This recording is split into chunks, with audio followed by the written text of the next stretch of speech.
तो आज की वीडियो में हम लोग कक्षा 10 का जो वास्तविक संख्या पहला चैप्टर है उसका हम लोग सीखेंगे कि वास्तविक संख्या क्या होती है। इस वीडियो में जानेंगे और यूक्लिड विभाजन परिमेय के बारे में जानेंगे। तो सबसे पहले वास्तविक संख्या को समझने से पहले देखिए, जो बाप होता है उसका फिर बेटा होता है, फिर बेटा होता है। तो हम लोग सबसे पहले जो इसमें जो सबसे परदादा जो है वो है सम्मिश्र संख्या। सम्मिश्र संख्या, सम्मिश्र संख्या कहते हैं उसको हम लोग, सम्मिश्र संख्या। इसको अंग्रेजी में कहते हैं कॉम्प्लेक्स नंबर। कॉम्प्लेक्स नंबर आप लोगों को थोड़ा बहुत तो अंग्रेजी सीख लीजिएगा तो आगे काम देगा। तो इसका जो है दो बेटा है। देखिए कौन कौन है। इसका जो पहला बेटा है वो है वास्तविक संख्या, वास्तविक संख्या है। इसका जो दूसरा बेटा है वो है काल्पनिक संख्या, काल्पनिक संख्या। तो आप लोगों को काल्पनिक संख्या के बारे में नहीं सीखना है, आप लोगों का सिलेबस में है वास्तविक संख्या। तो वास्तविक संख्या के बारे में सीखना है। तो वास्तविक संख्या का भी दो बेटा है। देखिए इसका दो भाग है। तो इसका जो है पहला बेटा है परिमेय संख्या, परिमेय संख्या, और दूसरा जो है वो है अपरिमेय संख्या, अपरिमेय संख्या, परिमेय संख्या। और इसका परिमेय संख्या का भी दो बेटा है, एक पूर्ण संख्या और भिन्न संख्या। पूर्ण संख्या और एक है भिन्न संख्या, भिन्न संख्या। अब फिर पूर्णांक, पूर्ण संख्या नहीं है, सॉरी, ये पूर्णांक संख्या है। पूर्णांक संख्या और भिन्न संख्या। फिर पूर्णांक संख्या का भी दो बेटा है, एक है पूर्ण संख्या और एक ऋणात्मक पूर्णांक। एक है पूर्ण संख्या और एक है ऋणात्मक पूर्णांक, ऋणात्मक पूर्णांक। अब पूर्ण संख्या का भी एक बेटा है, वो है प्राकृत संख्या, प्राकृत संख्या। अब देखिए आप लोगों को समझने में कोई दिक्कत नहीं होगा। प्राकृत संख्या किसको कहते हैं? गिनती की संख्या को प्राकृत संख्या कहते हैं। जैसे 1, 2, 3, 4, 5 ये सभी हो गया प्राकृत संख्या। अब पूर्ण संख्या क्या हो?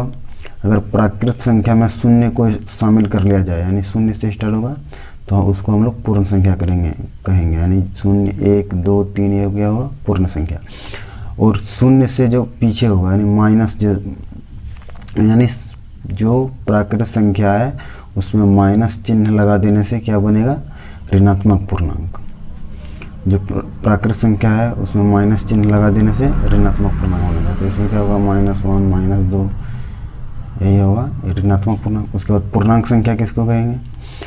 तो पूर्णांक संख्या जो P/Q के रूप में नहीं होगा, यानी जिसका पूरा विभाजन हो, जो बटे में नहीं होगा, उसको हम लोग कहेंगे पूर्णांक संख्या। और भिन्न संख्या कैसे कहेंगे? जो P/Q के रूप में होगा उसको हम लोग कहेंगे भिन्न संख्या, जिसका आधार नीचे मतलब एक नहीं होना चाहिए। एक सबका होता है, एक को छोड़कर बाकी कोई नीचे दूसरा संख्या होगा और पूर्ण रूप से ऊपर वाले को विभाजित नहीं करता हो, उसको हम लोग कहेंगे भिन्न संख्या। और पूर्णांक संख्या कहेंगे जो P/Q के रूप में नहीं होगा, P/Q के रूप में नहीं होगा, उसको हम लोग कहेंगे पूर्णांक संख्या। और परिमेय संख्या किसको कहेंगे? सीधी सी बात है, जो परिमेय संख्या नहीं है वो परिमेय संख्या कहेंगे। मजाक करते हैं। देखिए परिमेय संख्या किसको कहेंगे? जिस संख्या को P/Q के रूप में लिखा जा सकते परंतु Q बराबर नॉट 0 होगा। Q जो है वो 0 के बराबर नहीं होना चाहिए, तो नहीं तो 0 हो जाएगा। 0 से कोई भी संख्या में भाग ही नहीं लगेगा, यह परिभाषित नहीं होगा, अपरिभाषित हो जाएगा। और इसमें P और Q कौन सी संख्या है? तो P और Q दोनों पूर्णांक संख्या है।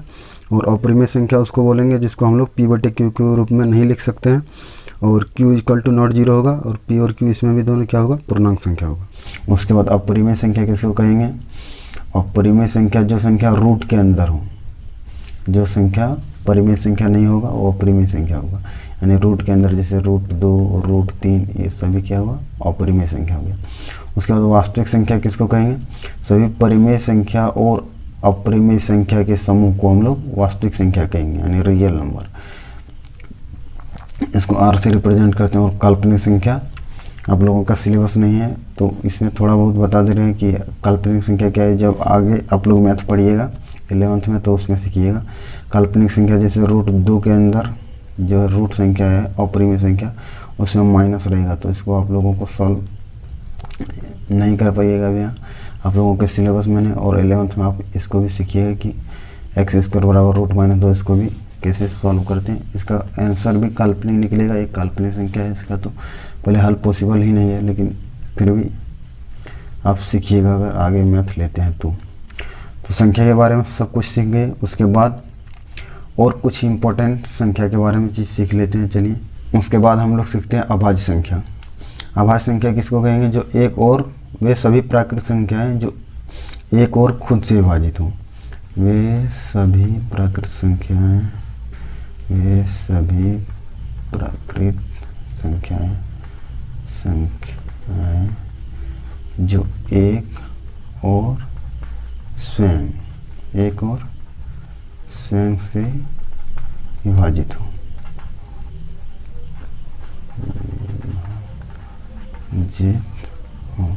एक और स्वयं से विभाजित हो उसको हम लोग क्या कहेंगे, अभाज्य संख्या। जैसे 2, 3, 5, 7 आदि आदि हो। उसके बाद हम लोग सीखेंगे भाज्य संख्या किसको कहेंगे, भाज्य संख्या। तो भाज्य संख्या किसको कहेंगे, तो वे सभी प्राकृत संख्या जो एक और खुद के अलावा किसी अन्य संख्या से भी विभाजित होना चाहिए। तो वे सभी प्राकृत संख्या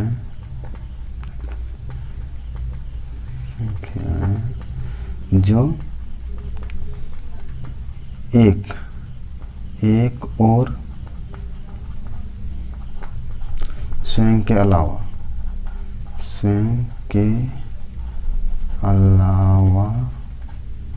एक और स्वयं के अलावा किसी अन्य प्राकृत संख्या से भी विभाजित होना चाहिए। किसी प्राकृत संख्या है, पूर्णांक संख्या जो कोई प्राकृत संख्या से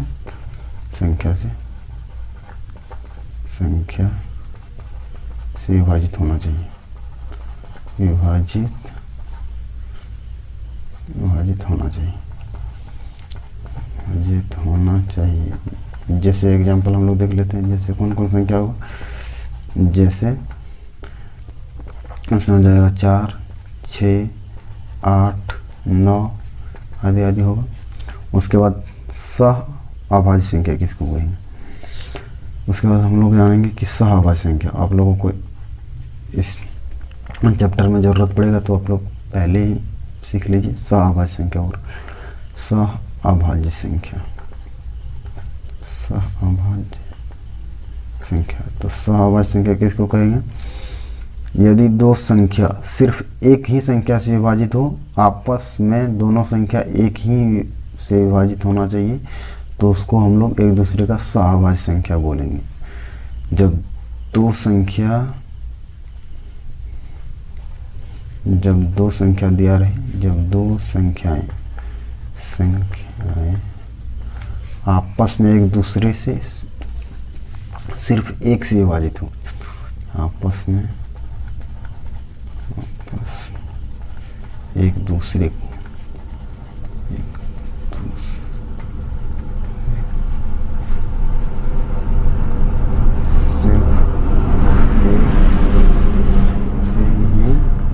विभाजित करे, उसको हम लोग बोलेंगे सहअभाज्य संख्या। जैसे कि 4 और 6 हो गया, 4 और 6 देखिए, 4 2 से विभाजित है, 1 से भी विभाजित है और 4 से भी विभाजित है। लेकिन 6 भी देखिए 1 से विभाजित है, 2 से विभाजित है, 3 से विभाजित है और 6 से भी विभाजित है। लेकिन आपस में दोनों जो है वो 1 से अलावा किसी और संख्या से विभाजित नहीं है। यानी कि दोनों संख्याओं के बीच जो उभयनिष्ठ गुणनखंड होगा, यानी कॉमन फैक्टर, वो सिर्फ 1 होगा। तो इसके आगे हम लोग जानेंगे कि यूक्लिड विभाजन परिमेय यानी इसको अंग्रेजी में लेमा कहते हैं, और उसके बाद यूक्लिड विभाजन एल्गोरिथम, दोनों अलग अलग चीज़ें हैं। तो दोनों के बारे में पहले हम लोग जानेंगे कि परिमेय क्या होती है और एल्गोरिथम क्या चीज़ होता है। तो परिमेय हम लोग क्या कहते हैं, परिमेय एक सिद्ध किया हुआ कथन होता है, यानी कि स्टेटमेंट सिद्ध किया हुआ स्टेटमेंट होता है, बोला हुआ उसको पहले से प्रूफ किया होता है, वो किसी के द्वारा बताया हुआ एक कथन होता है जो ऑलरेडी प्रूफ किया होता है, उसको प्रूफ करने की ज़रूरत नहीं होता है, तो इसको हम लोग परिमेय कहते हैं। तो परिमेय एक सिद्ध किया हुआ कथन होता है और इसे एक अन्य कथन को सिद्ध करने में प्रयोग हम लोग करते हैं। उसके बाद एल्गोरिथम हम लोग किसको कहेंगे कि एक सुपरिभाषित चरणों की श्रृंखला, यानी स्टेप बाय स्टेप हम लोग किसी क्वेश्चन को, यानी विशेष प्रकार की समस्या या प्रश्न को हल करने की एक प्रक्रिया होती है, यानी विधि प्रदान करता है, उसको हम लोग एल्गोरिथम कहते हैं।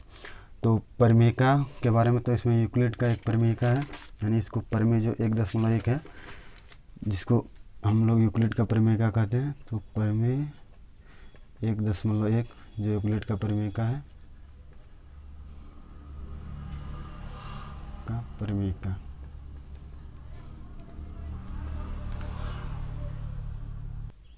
तो यूक्लिड विभाजन परिमेय क्या है कि दो धनात्मक पूर्णांक ए और बी दिए रहने पर ऐसी अद्वितीय पूर्ण संख्याएं क्यू और आर विद्यमान है कि ये बराबर बी क्यू प्लस आर होगा, जिसमें आर जो है वो 0 से छोटा या 0 के बराबर होगा और बी जो है वो आर से बड़ा होगा। तो चलिए यूक्लिड विभाजन परिमेय को हम लोग एक एग्जाम्पल से समझते हैं। मान लीजिए एग्जाम्पल दो संख्या 5 और 12 है, तो इसमें 12 है भाज्य, तो हम लोग भाज्य क्या लिखते हैं, भाज्य बराबर भाज्य गुना भागफल प्लस शेषफल। तो इसमें शेषफल जो है उसको आर बोलेंगे, भाज्य है जिसको ए बोलेंगे, भाजक को बी बोलेंगे, भागफल को क्यू, क्वाड्रेंट इंग्लिश में बोलते हैं इसलिए क्यू, और शेषफल को अंग्रेजी में रिमाइंडर तो आर से रिप्रेजेंट करते हैं। तो इसमें आर जो होगा वो हमेशा 0 के बराबर होगा या तो 0 से बड़ा होगा, यानी शेषफल जो होगा या तो 0 के बराबर होगा और या तो 0 से बड़ा होगा, लेकिन जो आर है वो हमेशा बी से छोटा होगा। आर जो है बी से छोटा होगा और 0 से बड़ा होगा या तो 0 के बराबर। अगर बी जो है यानी इसके बराबर यदि आर होगा, जो भाजक है उसके बराबर होगा, तो फिर से एक बार भाग लग जाएगा, भागफल में एक वृद्धि हो जाएगा, इसलिए आर जो है वो हमेशा 0 से बड़ा या तो 0 के बराबर होगा लेकिन बी से छोटा होगा।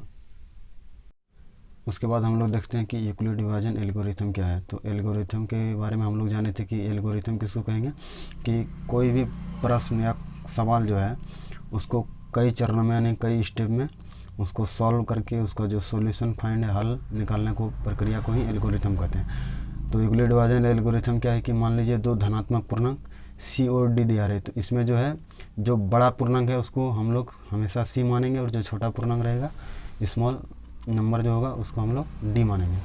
तो सी और डी का HCF ज्ञात करने के लिए कुछ हम लोग चरणों का, कुछ स्टेप का ध्यान रखेंगे कि किस तरह से कुछ चरणों में यूक्लिड विभाजन एल्गोरिथम की मदद से हम लोग HCF निकाल सकते हैं दो संख्या के। तो सबसे पहला स्टेप में चरण 1 में क्या करेंगे, सी और डी के लिए यूक्लिड विभाजन परिमेय का जो अभी सीखे उसका प्रयोग करेंगे। तो सी और डी को हम लोग किस प्रकार लिखेंगे, सी बराबर D Q plus R, R जहाँ है शेषफल और क्यू क्या है भागफल है। तो आर जो है हमेशा छोटा या बराबर होगा 0 के और होगा, लेकिन आर जो है डी से हमेशा छोटा होगा। उसके बाद चरण 2 में हम लोगों को क्या करना है, दो कंडीशन होगा, आर तो एकदम 0 हो जाएगा या फिर 0 नहीं होगा। तो जब 0 होगा तो हम लोग सी और डी का पूर्णांक जो है, सी और डी का जो पूर्णांक है डी जो होगा वही उसका HCF होगा। सी और डी का HCF क्या होगा, डी। और अगर आर बराबर 0 नहीं निकला तब हम लोग क्या करेंगे, डी और आर जो है इसमें फिर हम लोग यूक्लिड विभाजन परिमेय का प्रयोग करेंगे। और उसके बाद फिर यही चरण 2 है, इसी को लगातार फॉलो करते रहेंगे जब तक कि आर बराबर 0 नहीं हो जाएगा। तो चरण 3 में हम लोग क्या करेंगे कि इसी प्रक्रिया को तब तक जारी रखेंगे जब तक कि शेषफल आर बराबर 0 ना हो जाए। इसको एक एग्जाम्पल से सीखते हैं, उसके बाद आप लोगों को पूरा क्लियर हो जाएगा। तो इसमें एग्जाम्पल क्या है, जैसे कि मान लीजिए वही दो संख्या है, एग्जाम्पल मान लीजिए कि दो संख्या है, एक वही 12 और 5 मानते हैं, 12 और 5 दो संख्या है। तो इसको यूक्लिड विभाजन एल्गोरिथम से कैसे सॉल्व करेंगे, तो चरण 1 लिखेंगे। चरण 1 में हम लोग क्या करेंगे, सबसे पहले 12 को लिखेंगे 5 गुना 2, क्यू और आर के फॉर्म में तोड़ेंगे, इधर से नहीं तो भाग देख कर भी आप लोग देख सकते हैं। 5 12, 5 दूना 10 हो जाएगा और इधर हो जाएगा 2, तो लिखेंगे फिर +2, इस तरह लिखेंगे। तो आर जो है वो 0 के बराबर नहीं हुआ, तो इसमें फिर से डी और आर में यूक्लिड विभाजन परिमेय का प्रयोग करेंगे। तो इस बार लिखेंगे 5 बराबर 2 गुना 2 + 1, तो 1 फिर भी बच गया, ये शून्य नहीं हुआ। उसके बाद फिर इसमें इन दोनों में यूक्लिड विभाजन परिमेय का प्रयोग करेंगे। तो 2 बराबर लिखेंगे 1 गुना 2 + 0। तो इसका जो डी है इसको मानेंगे सी और इसको मानेंगे डी। तो इसका जो डी है यानी 12 और 5 दोनों का HCF यानी महत्तम समावर्तक क्या होगा, 5 का HCF यानी महत्तम समावर्तक क्या होगा, यहाँ डी जो रहेगा वही होगा महत्तम समावर्तक। डी कितना है, अभी 1 है तो 1 होगा, महत्तम समावर्तक यानी HCF 1 होगा। तो यही हो गया आंसर। तो आगे वीडियो में और एग्जाम्पल देखेंगे और प्रश्नावली को भी सॉल्व करके देखेंगे। तो आज के वीडियो में इतना ही, तब तक के लिए जय हिंद, वंदे मातरम।